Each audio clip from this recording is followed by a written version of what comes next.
Hello everybody! Today we're going to talk about the Hobbit Trilogy 10 years later. After the overwhelming success of the Lord of the Rings trilogy, Warner Brothers decided to go all in on adapting Tolkien's first book in Middle-earth, The Hobbit. So while the movies do have their moments, and it certainly made a lot of money, most people agree that the movies were a bit of a letdown. Considering the same people behind the success of Lord of the Rings were involved in the creation of The Hobbit, how did we end up with the trilogy that frustrated so many viewers? In this video, we're going to dive deep into what I feel was the biggest reason behind the struggles of this trilogy, how that reason impacted most aspects of these films, and then we'll look at how the trilogy has aged 10 years later. So, let's begin.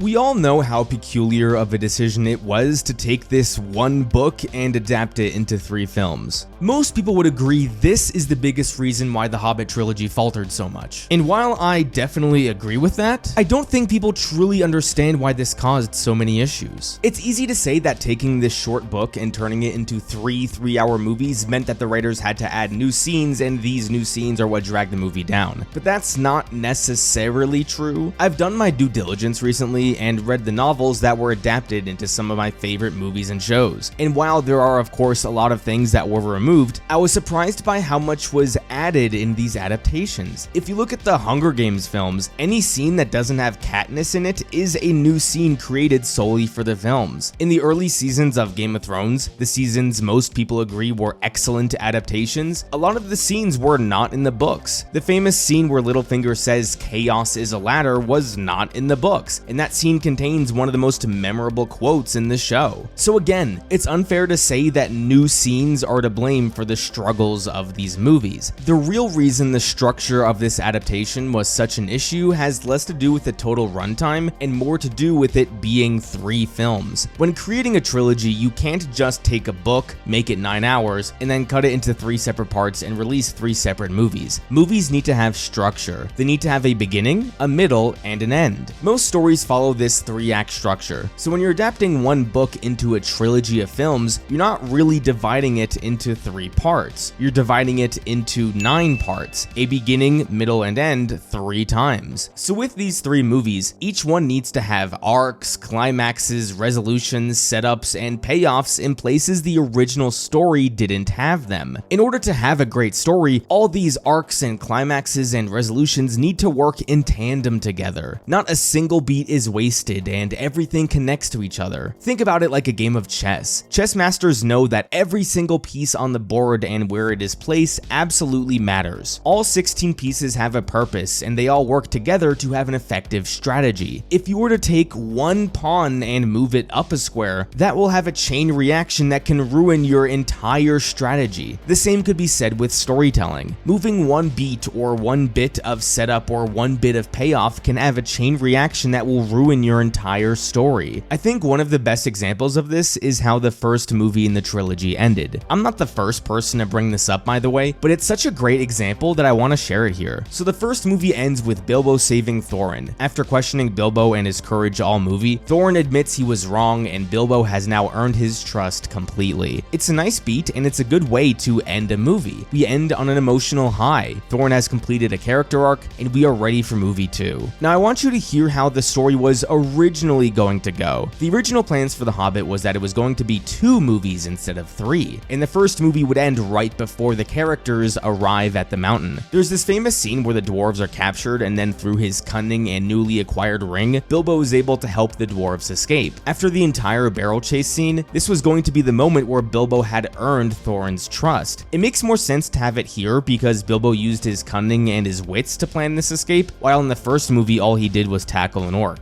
But the bigger reason this change absolutely matters is because of how the desolation of Smaug was impacted. Because Thorin and Bilbo have this big character beat at the end of movie 1, the relationship between the two doesn't develop at all in the second movie. Movie 3 then picks back up where the relationship is tested with Bilbo having the Arkenstone and Thorin going crazy. If we only had 2 movies and this character beat happened at the end of movie 1, right before they arrived at the mountain, that means that movie 2 can begin right away with testing their newfound newfound friendship. This way, no time is wasted in developing the relationship between the two most important characters. But because we needed 3 movies and this beat happens at the end of movie 1, movie 2 now has 3 hours where Thorin and Bilbo's dynamic isn't developed at all. This is just one example of how shifting around the same character beat can absolutely affect your story. Now, along with adapting this one book into 3 movies, another major issue is the framing of this story in relation to Lord of the Rings. When The Hobbit was written, it was a standalone novel, a self-contained story. The Lord of the Rings hadn't existed yet. Tolkien was then asked to write a sequel, but he didn't really write a sequel, did he? People use the term sequel and prequel usually to describe the chronology of a franchise. People will say The Lord of the Rings was a sequel to The Hobbit just because it takes place afterwards, but that's not really what a sequel is. A sequel is defined as a published, broadcast, or recorded work that continues the story or develops the themes of the earlier one. Lord of the Rings is not a continuation of The Hobbit. It's a completely new story with mostly new characters and lore. Would you consider Solo, a Star Wars story, a sequel to Revenge of the Sith? It takes place afterwards in the chronology, but it's a completely new story. The reason I bring this up is since Lord of the Rings is not a sequel to The Hobbit shouldn't be a prequel to Lord of the Rings. But because the film trilogy of Lord of the Rings is one of the most successful and highly praised films ever made, the studios felt the need to make The Hobbit connect to Lord of the Rings as much as possible. So even though The Hobbit book is a standalone story, The Hobbit films are prequel films. So again, you are changing the foundation of the story, and that is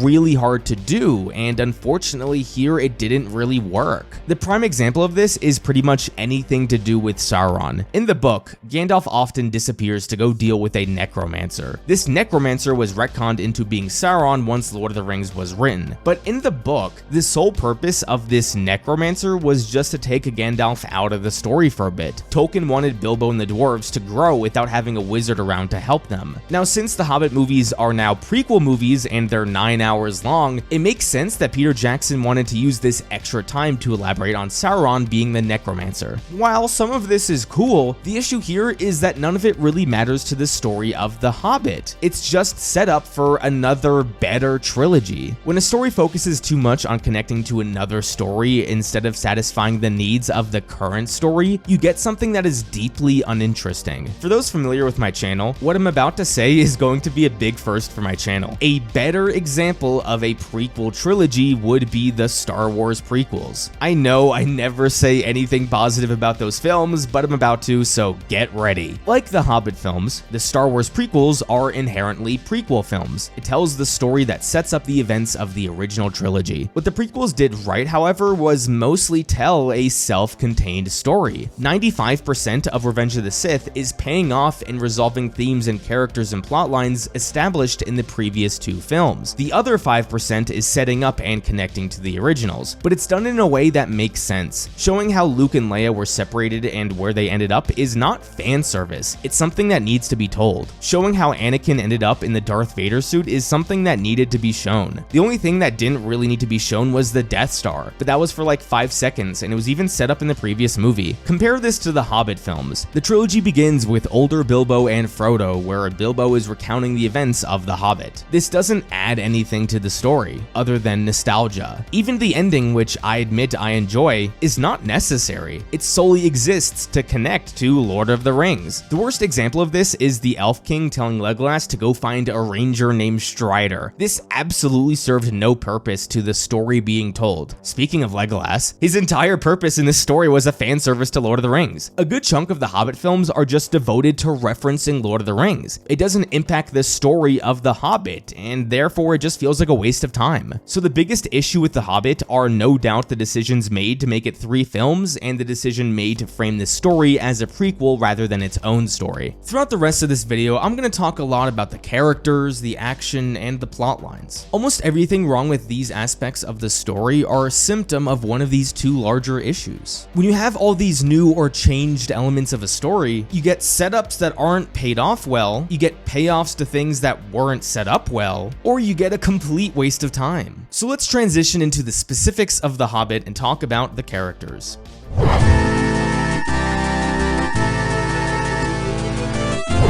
The characters of The Hobbit are a bit of a mess. Now, not all the characters in The Hobbit were terrible, so let's talk about the good before talking about the bad. Bilbo is without question the best character in these movies, which is a really good thing considering he's the main character. Whenever I see Martin Freeman in something, he does a great job at playing the everyday man, someone who isn't the most confident or overpowering person, but also someone who is kind and caring. That is exactly who Bilbo is, so he was perfectly cast. When it comes to developing Bilbo's personality and his character, these movies do a pretty good job as well. Bilbo on multiple occasions is shown to be someone who is kind and good-hearted, but we also see his cunning and his wits, along with his courage and curiosity for adventure. I like the change the movie made to have Bilbo be the one to ultimately make the decision to join the adventure. In the book, he was pretty much forced to do it, while here he makes that decision for himself. The most important thing a character can do is make active decisions. Have the character make decisions that either push the story forward or reveal more about said character. Now, Bilbo doesn't often do much to drive the plot forward, that's what Thorin is for, but time and time again we see Bilbo put in situations that reveal his true nature, like the multitude of times he could have gone home but he chose to stay with the dwarves, or how he spared Gollum to show his kindness. The best scenes in the trilogy are probably the scenes where Bilbo needs to think himself or the dwarves out of a situation, like right before the barrel scene or when he was talking to Smaug. I think it's really telling that the worst aspects of these movies are the parts with the least amount of Bilbo. Bilbo is mostly absent for the entire Battle of the Five Armies, and I think that's why it mostly didn't work for me. Gandalf was fine in these movies. I love the character from Lord of the Rings, and I love Ian McKellen, but there wasn't much in these movies that made me love Gandalf more than I already did. I could spend a lot of time talking about a variety of different characters, but I want to focus mostly on two groups, the dwarves and the elves, because these are the groups of characters I found to be the weakest. First, the dwarves. Peter Jackson famously said that the thing he dreaded the most about The Hobbit was adapting all 13 dwarves, and I don't blame him. I get the vibe that Jackson and the writers wanted this crew in The Hobbit to feel like the Fellowship did in Lord of the Rings. Each of the 9 characters of the Fellowship were well fleshed out characters with complicated backstories and personalities. Not only that, but multiple pairs of characters in the Fellowship had relationships built with each other. In The Hobbit, of the 15 characters in the main group, really only 4, maybe 5 characters have an ounce of development. So there's Bilbo, Gandalf, and Thorin without a doubt. I would say Balin has minimal amount of development, and then Keely has a bit as well. You'd think with extending this story into 9 hours, the writers would devote a lot more time to developing the other dwarves, but they don't. If you want to develop an iconic team or a group of people, it's really important that you have these characters share intimate moments with each other. And I'm not talking about interactions where the characters joke with each other or talk about the plot. I'm talking about deep character moments where they talk about their fears, their character motivations, their backstory, etc. Let's look at Lord of the Rings. Could you describe to me the relationship between Aragorn and Frodo? You absolutely could, because the two share multiple intimate scenes with each other. Could you describe the relationship between Legolas and Gimli? Of course you could. They arguably had the best relationship in the trilogy. Could you describe the relationship between Gandalf, Merry, and Pippin? Of course you could. Now this doesn't work with every pairing, like Frodo and Legolas have no relationship, but the point is that of these 9 characters, a majority of possible pairings have strong relationships with each other. Now let's look at The Hobbit. There's a relationship between Bilbo and Gandalf, there's a relationship between Bilbo and Thorin, but when you look at any of the other dwarves, there's not really any pairings between them. There's Keely and Tauriel, because the two have actual conversations with each other. Balin and Thorin have a bit of a relationship. I want to get back to this notion quickly of setup and payoff, because this applies to character traits and beats as well. We'll look at the relationship between Bilbo and Thorin as an example. Thorin doesn't trust Bilbo and he doesn't think he should be a part of this mission. This is setup. At the end of the first movie, Bilbo earns Thorin's trust and respect. This is payoff. The built trust is also setup for when that trust is tested in the third movie. Setup and payoff. There's this one conversation that Bilbo has with one of these other dwarves, I forgot his name, and it's actually a really nice scene with a moment where the two characters talk to each other about things unrelated to the plot. This could be set up for a really solid relationship. Is there any payoff? No. I don't think the two ever talk to each other again for the rest of the trilogy. Set up with no payoff. What about Balin? He's established as the mentor figure of the dwarves, but he's also someone who has a deep respect for Thorin and sees him as a leader. This is set up. So when Thorin starts to go crazy in the third movie, what's the payoff? He expresses his concerns to Bilbo. There's that one scene where Thorin is talking to Dwalin as he is going crazy. It would have been far more powerful if Thorin had this conversation with Balin instead, because Balin's admiration for Thorin was set up nicely. So this conversation between Thorin and Dwalin is a payoff to Thorin's arc, but not a payoff to any character relationship. And that's my big issue with the dwarves. Sure, there are moments between the characters, but they don't often set up anything that is paid off later on. Not even little character traits. Like there's that one dwarf who had all those knives when he was arrested and was played off as a joke. This could have been great setup for later in the movie where all those knives could have come in handy, but it went nowhere, so the scene where all the knives are taken is just a joke and nothing else. Let's compare this to Legolas and Gimli because their entire relationship is built on setups and payoffs, and it's done so well. Setup: dwarves and the elves hate each other, and thus Gimli and Legolas don't like each other. Payoff: the two talk about fighting side by side as friends in the end. Perfect setup and payoff. Even little things, like Gimli mentioning no one ever tosses a dwarf. Setup: in the second movie, Gimli asks Aragorn to toss him and to never mention it to Legolas. Excellent payoff to a little joke that doesn't really change the story. Setup: Legolas and Gimli tally their kills. Payoff: after Legolas kills a giant-ass elephant, Gimli says that only counts as one. Little jokes or moments like these don't change the story or the plot at all, but what it does do is build character relationships in an organic way that makes us not only like the characters, but feel invested in them. There is almost nothing like this between the dwarves and the Hobbit, and I really think this is only an issue because the trilogy is so long. If the entire runtime of The Hobbit was 4 or 5 hours as a duology, I don't think the lack of development of the dwarves matters as much. With less time, the story wants to focus on other things, makes sense. But again, you'd think with the decision to make The Hobbit a 9-hour trilogy, they would put more of an effort into developing the dwarves. Near the end of the third movie, there's this moment where Bilbo says goodbye to the dwarves, and it's supposed to be emotional, but looking at the dwarves, I still don't know most of their names, and I couldn't tell you a single character trait about most of them. Instead of developing the dwarves, Peter Jackson decided to devote a lot more time to the elves, most specifically Legolas and Tauriel. So let's talk about them. Remember how earlier I said storytelling is a combination of a bunch of things tightly knit together, and how even one small thing can change a lot about your story? Well, since Legolas and Tauriel are not in the Hobbit book, their inclusion here is 100% original. And considering they play a somewhat big role in the films, you need to do a lot of work to make sure they tie into your story properly. A lot of people complain about the love triangle or Legolas's daddy issues or how weird Legolas looks. Sure, those are all problems, but the biggest issue by far is that these two barely impact the story of The Hobbit. Yeah, there's character development for these characters and they kind of have arcs, but it's also important that characters that are this prominent in the story actually matter to the plot. If you remove Legolas and Tauriel from the story, almost nothing changes. Their only relevance to the plot is that they kill orcs, kill more orcs, save Keely, track down some orcs, kill more orcs, and then kill this one big bad orc.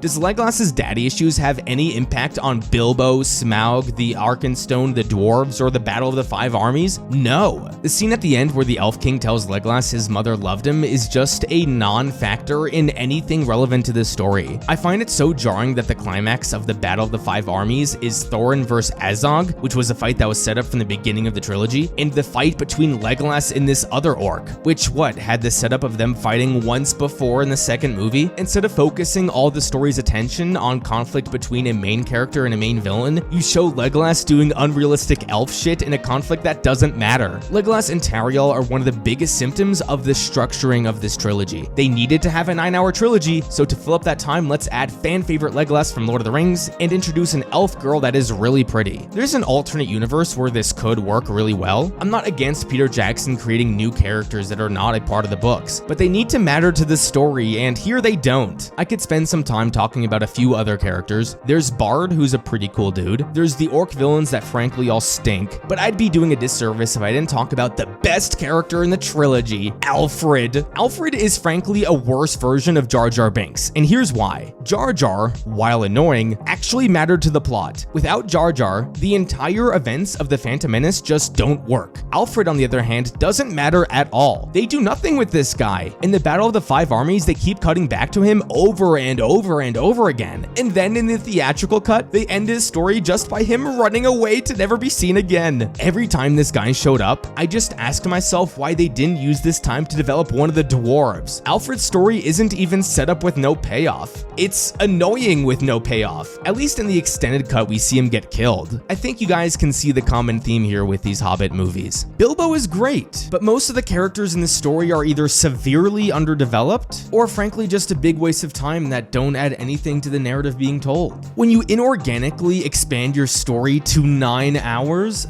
this is often what you get: weak and underdeveloped characters. Now, moving on from the characters, let's talk about the lackluster action.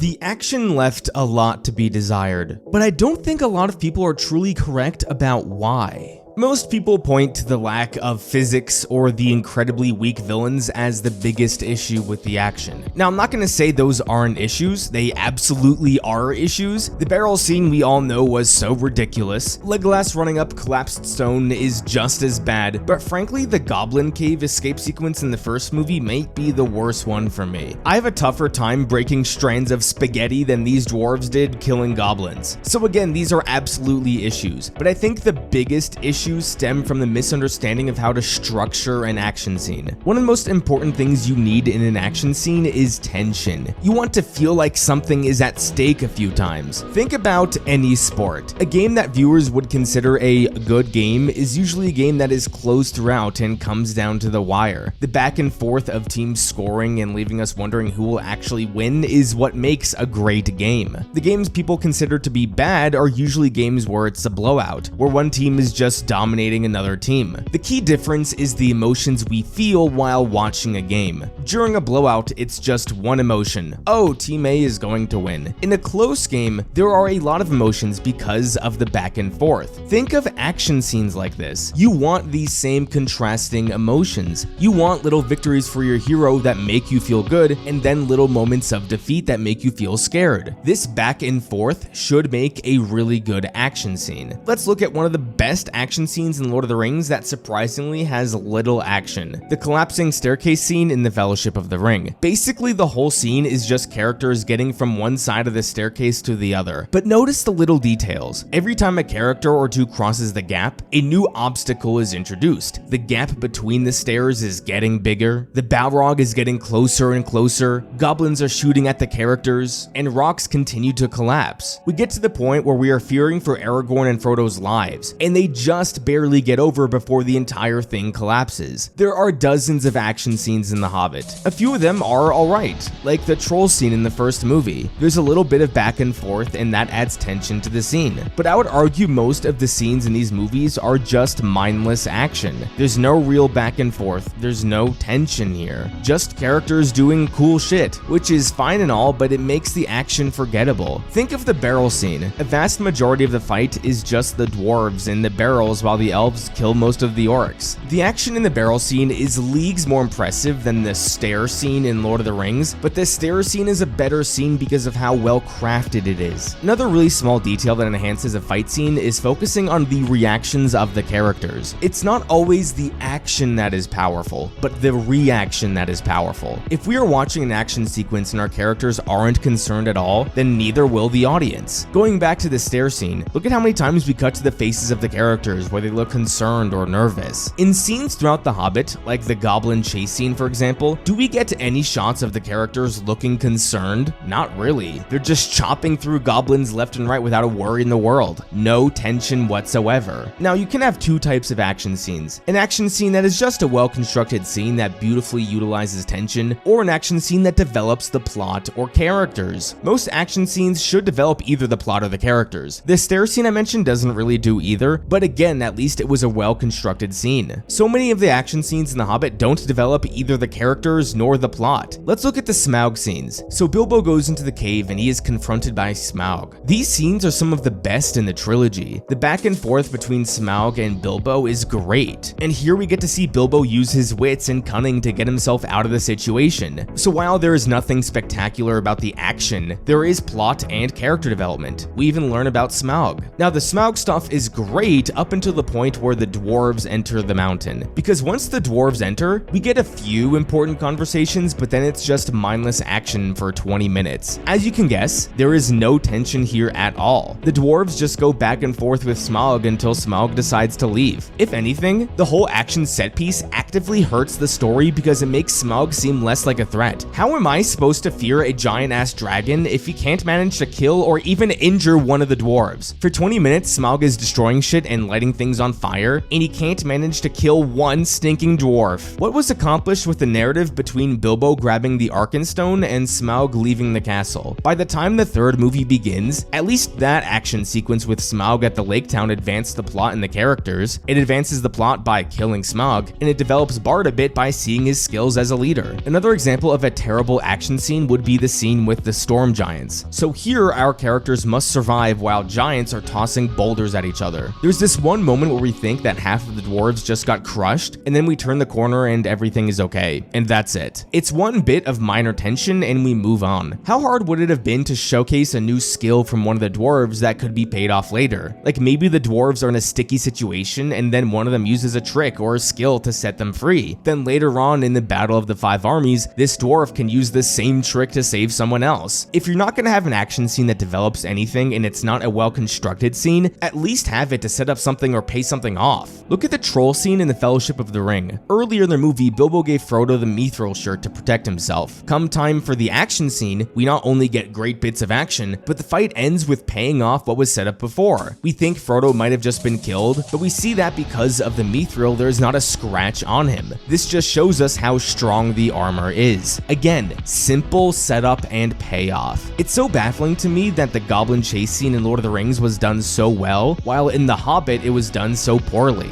There's no character development. There's little plot development. There's no tension in the action because no characters are worried and physics no longer exists, and nothing here is set up or paid off later. It's crazy how the scene of Bilbo and Gollum talking was far more interesting than the chase scene that probably cost over $15 million to make alone. So why is the action in The Hobbit so lackluster? As the theme of this video suggests, it all goes back to the structuring of this film. If you're going to extend the trilogy to 9 hours, you need to do the work to weave in new scenes organically. If you're gonna add a chase scene like this, or expand on a chase scene from the original source material, find a way to highlight a character. Find a way to set something up that could be paid off later, or at least have the characters show fear that they might actually get hurt for once. But because the writers didn't go that extra mile, the action scenes fall flat as just mindless action. So the characters left a lot to be desired. The action left a lot to be desired. So you'd at least think a majority of the major plot points were resolved in a satisfying way,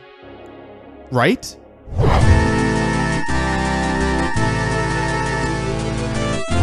There are very few criticisms of the Lord of the Rings films. One criticism that is often thrown around was that Return of the King had too many endings. A good amount of time in Return of the King is devoted to the events that happen after the ring is destroyed. Many criticize Return of the King for dragging on its endings far more than it needed to. People like myself would argue the contrary and say these endings are beautiful. Lord of the Rings is not a simple story. It's classified as epic fantasy. There are a lot of characters and plot lines weaved throughout the story that need to be resolved. One of the worst decisions made in the theatrical cut of Return of the King was cutting out Saruman's death scene. He was a major villain, and to not even show him in the final movie was jarring. Thankfully, the special editions exist so we can get that resolution. Return of the King may take a long time to conclude its story, but at least you can say everything was resolved. The Hobbit, on the other hand, good lord. It is actually baffling to me how little is paid off in the Battle of the Five Armies. I was stunned when this was pointed out to me, but it's absolutely true. You know what plot point gets pretty much no resolution? The Arkenstone. The whole reason Bilbo was asked to tag along on this journey was because the dwarves needed a burglar to steal the Arkenstone from Smaug. The entire ending of the second movie revolves around Bilbo trying to steal the Arkenstone and escape Smaug. The whole first half of the Battle of the Five Armies is devoted to the dwarves trying to find the Arkenstone and then Bilbo giving it to Bard. You remember this negotiation scene where Bard takes out the Arkenstone and shows it to Thorin. In the theatrical cut, when Bard puts it back in his pocket, that is the last time we see the Arkenstone. This is arguably worse than Saruman not being in Return of the King. In the extended version, you can at least see the Arkenstone with Thorin during his funeral, but it's not even mentioned or focused on. I wouldn't consider this a proper resolution to the main MacGuffin of the trilogy. There's also a bunch of other important plot points from the Battle of the Five Armies that weren't resolved. Remember how the big reason the men and the dwarves were feuding was because Thorin went back on his word and wouldn't give some of his gold to the people of the Lake Town? Yeah, well, this is never resolved. Like the Arkenstone, this was a major plot point of the movie. At least with the Arkenstone, we saw it go into the grave with Thorin. But did the people of the Lake Town ever get their gold? We'll never know. This next example isn't as big of a deal, but you know how the elves wanted some of their jewelry back and that was the reason they were at Erebor in the first place? Well, that wasn't resolved either. Imagine watching Return of the King and the movie ends without Aragorn's coronation as King of Gondor. Not resolving that plot thread is just as massive as these examples in The Hobbit. There's a few other smaller examples too. Like, do you remember that one scene where during the battle the women decide to go help the men fight? Well, besides a few shots, we never see any of these women fight anyway, so what was the point in showing this? I mentioned it earlier, but in the theatrical cut, Alfred gets no resolution. Remember the relationship between Legolas and Tauriel? Yeah, that isn't resolved either. Tauriel is just sad about Keely's death, and then Legolas decides to wander off after the battle for some reason. Do you guys remember Bjorn? Bjorn? Is that how you say it? The guy in the second movie that can turn into a bear? What's so strange is that the writers went out of their way to show us that he showed up to help in the Battle of the Five Armies, but there is no moment from him where he acknowledges that Azog, the guy who committed genocide on his people, is now dead. This is a really small example, but it's just another example of how even the smallest things got no proper resolution. What's so frustrating about all this is that it's not like the movie ran out of time to resolve these things. Peter Jackson just decided to focus the screen time on setting up the Lord of the Rings films. Are you telling me that having Aragorn somewhat name dropped is more important than the resolution of the Arkenstone? And yeah, I said it before, the ending few seconds always make me smile, but was having one last connection to Lord of the Rings necessary? All these unresolved plotlines are clearly a symptom of the Hobbit trilogy needing to be a prequel trilogy instead of its own story. But part of me wonders if the reason so many of these plot threads were left unresolved was because Warner Brothers wanted to be able to market the extended editions. Everyone agrees they improved on the theatrical versions, but with the exception of the Saruman scene, none of the new scenes in The Lord of the Rings were key scenes that were necessary to the story. They were additions that just added more context and more lore to the films. Given how greedy it appears the studios and Peter Jackson were when it came to The Hobbit, I can totally believe that they wanted to keep some things out of the theatrical version just so people would buy the extended editions. It's like the film version of DLC. If you want the complete story, you're gonna have to pay extra. It's so unfortunate that The Hobbit spent more time on making this as close to The Lord of the Rings as possible instead of telling a complete and compelling story. I think these decisions have seriously hurt the legacy of this trilogy. And since it has been 10 years since the trilogy concluded, let's talk about how this trilogy has aged 10 years later.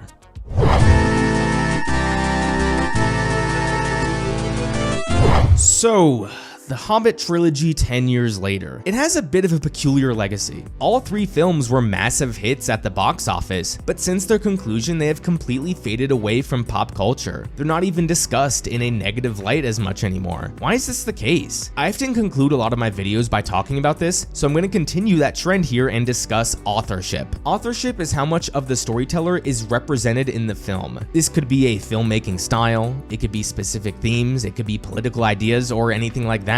If you read anything written by J.R.R. Tolkien, they exude authorship around every corner. Those books are a reflection of everything that Tolkien believed. Now, when you look at the Lord of the Rings films, those films are not only everything Tolkien represented, but also everything Peter Jackson represented. Films with authorship are usually discussed a lot more intensely, because when someone shares their ideology in a story, it is open to a lot more criticism. So what ends up happening is that you get more people loving your story, but also more people hating it. The opposite of a film with authorship is what you get with most blockbusters these days. Films that are just simple cash grabs pumped out by corporations are often just fine. They do their job in making money at the box office and then people move on with their life. The Hobbit trilogy may not be a complete soulless cash grab like, say, the Justice League movie, but it's closer to that than it is to the Lord of the Rings trilogy. As discussed throughout this video, it was a key decision to adapt this story into a trilogy, and it was also a key decision to tie into the Lord of the Rings as much as possible. I don't care what Peter Jackson has said in interviews. these key decisions were business decisions, not story decisions. All the issues that I've spoken about throughout this video, the characters, the action, the abandoned plot lines, they all stem from business decisions that were made by the studio to maximize profit. Compare this to, say, the Star Wars prequels. Sure, Lucas definitely made some decisions to maximize profit, but those movies are 100% George Lucas. Now, I think those movies are hot garbage, but I'm not blind to how many people love them. There are a good amount of people who would say the prequels are their favorite Star Wars films. Even the biggest Hobbit defenders probably wouldn't tell you it's better than Lord of the Rings. The Hobbit films never had a chance to escape the shadow of Lord of the Rings, and that's why 10 years later people are mostly apathetic towards them. So,